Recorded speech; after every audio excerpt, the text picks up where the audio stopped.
Bonjour, me revoilà.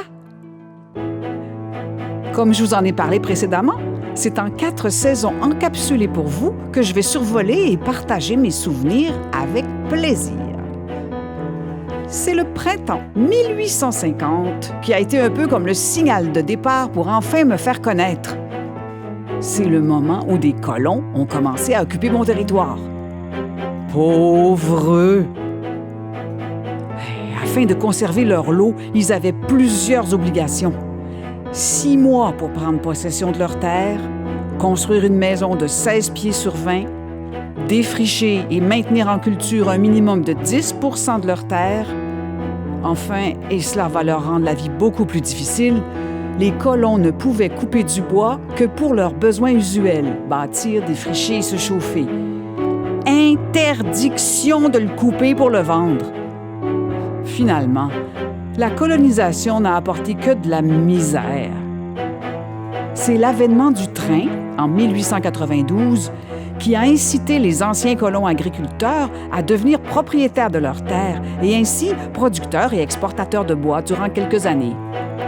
À tel point que des images de 1920 nous dévoilent une campagne dont pratiquement toute la forêt a disparu.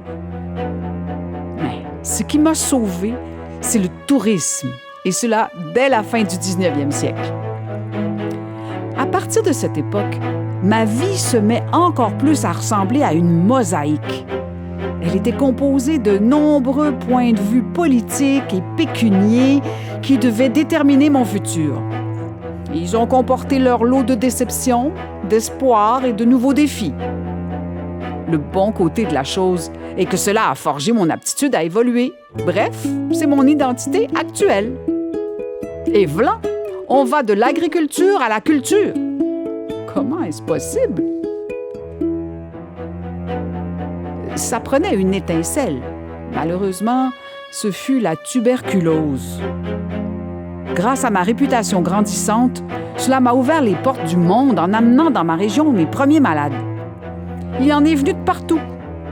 Des Canadiens anglais, des Juifs, des Suisses, des Allemands et même des Montréalais. Je savais que j'étais saine, que c'était dans ma nature d'aider les personnes qui venaient me voir. À cette époque, c'est sûr que l'Internet aurait fait des miracles que le frère André n'aurait pas désavoués. Comme la guérison de ces patients demandait souvent jusqu'à 20 ans de traitement de plein air pour les soulager, leurs familles commencèrent à s'installer dans les environs. Les maisons de repos, auberges et sanatoriums ont poussé le peuplement de mon environnement.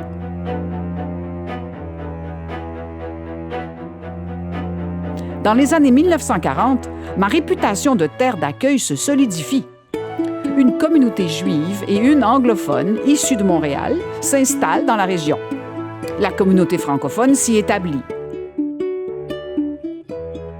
Bientôt, on dira que la seule industrie de Val-David est le tourisme. On y trouve plus de 400 maisons à louer en été.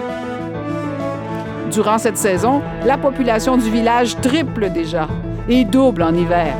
Mais ça, je vous en parlerai plus lors d'une prochaine capsule. L'agriculture, elle, a pratiquement disparu. Par contre, nos auberges, maisons de pension et la gastronomie canadienne-française naissent ici autour de la Sapinière. Les nombreuses activités de plein air sont rapidement considérées comme étant mes richesses naturelles.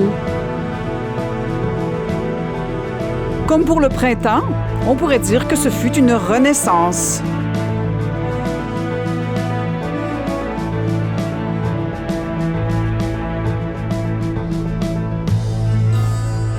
Là-dessus, je dois vous quitter. On se revoit bientôt, en été.